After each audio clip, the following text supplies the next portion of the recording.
When it comes to buying a tablet, an iPad is usually the way to go, but there are other options out there if you're looking for an Android experience or want to save a little money. The Notepad K10 from Dragon Touch is a more budget-friendly alternative which features a 10.1-inch display and 32GB of storage. The Notepad K10 features a plastic and metal build, with the majority being plastic. I was quite surprised to see the device featured a metal backplate, but the rest of the device is plastic, including the display.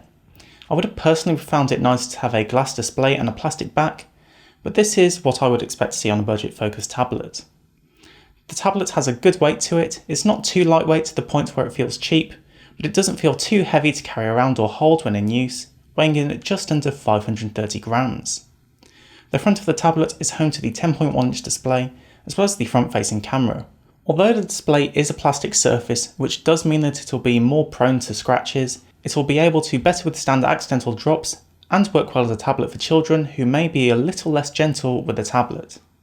Looking around the device, the volume rockers and sleep wake button are on the right hand side, alongside a headphone jack, and there's a reset button. There's a micro USB charging port on top, which I would have liked to have seen be USB Type-C, alongside a micro HDMI port, so you could plug the tablet into a TV if needed or desired.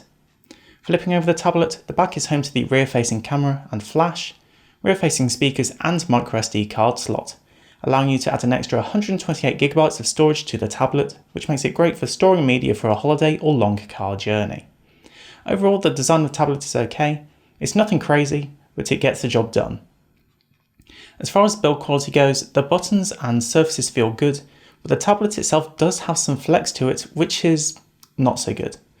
The Notepad K10 has a 10.1-inch display with a resolution of 1280 by 800, making it slightly higher than 720p, but not full HD resolution, resulting in a pixel density of 160 ppi. The lower resolution, in comparison to some display resolutions of some of the smartphones I've recently reviewed, does mean that text and graphics can look a little soft and diffused.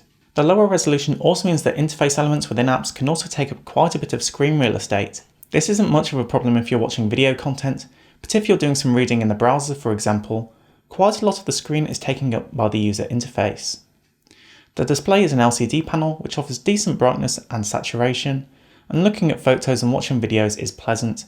And speaking of watching videos, you're able to stream videos at 720p resolution in the YouTube app. The Notepad K10 ships with Android 9.0, but unfortunately cannot be updated any further, resulting in the tablet running a version of Android that is 2 major versions behind.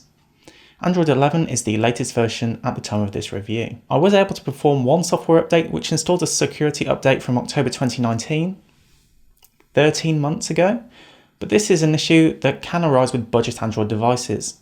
Manufacturers just simply don't provide software updates, which is an unfortunate shame. A good aspect of the software experience on the tablet is that it includes no bloat whatsoever and offers a stock Android experience which helps ensure that the experience using the device is smooth and efficient. The Notepad K10 has a modest spec sheet, so don't get it expecting blazing performance. The tablet performs well at content consumption, such as streaming videos, browsing social media and web browsing, but it may struggle to do more demanding tasks such as gaming, especially on 3D titles. Apps load fairly quickly and the experience of switching through apps with multitasking is responsive, and I was successfully able to play some 2D games such as Among Us and make use of Steam game streaming, which worked fairly well with only a couple of moments of lag, so if you still want to game streaming could be an option.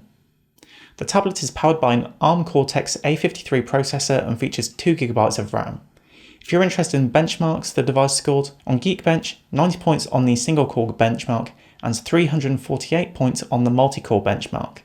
These are certainly not impressive numbers, but if you need a tablet for basic needs, the K10 will be able to handle the basics. The tablet supports AC Wi-Fi as well as Bluetooth 4 connectivity for connecting to a wireless speaker or headphones, for example, which you'll probably want to do as the speakers are incredibly tinny and do not sound that great. I can see cameras on tablets being used more for video calls than photography itself, but the cameras on the Notepad K10 are a mixed bag. The rear-facing 8MP camera is okay for a quick photo or scanning a document, which is paired alongside a rear-facing flash for poorly lit situations. The selfie camera, on the other hand, is pretty terrible. The camera has a 2MP resolution and is incredibly soft and diffused.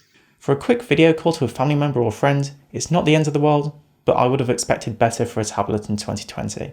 The colour accuracy across both of the cameras is also not that great, with images looking washed out and desaturated. If you need to record a video using the cameras, the rear will record at 720p and the front at 480p. The Notepad K10 supports a 5000 mAh battery, which will be able to provide up to 6 hours of battery life. This will of course vary depending on your usage and the apps you use. When it comes to charging the tablets, this is done via the micro USB port on the top. There is a cable and power brick included within the box. If you're looking for a powerhouse of a tablet, the Notepad K10 certainly isn't one, but I do think it still has its place. I think it's a great option for children or grandparents who want a tablet that is not overly expensive, that can still allow the basics of web browsing, social media and content consumption, such as streaming video on YouTube. In comparison to something such as a Kindle Fire, this does have the advantage of having Google services installed, so the tablet could be a nice home automation panel as well. But if you're looking for something more powerful that offers a good experience in areas such as the cameras, speakers and software update longevity, it may be worth saving that little extra for the base model iPad. That's been it for this video. If you liked it, please consider subscribing, and I'll leave a link to the tablet in the description if you're interested in picking one up for yourself. Thanks for watching, and I'll see you in the next one.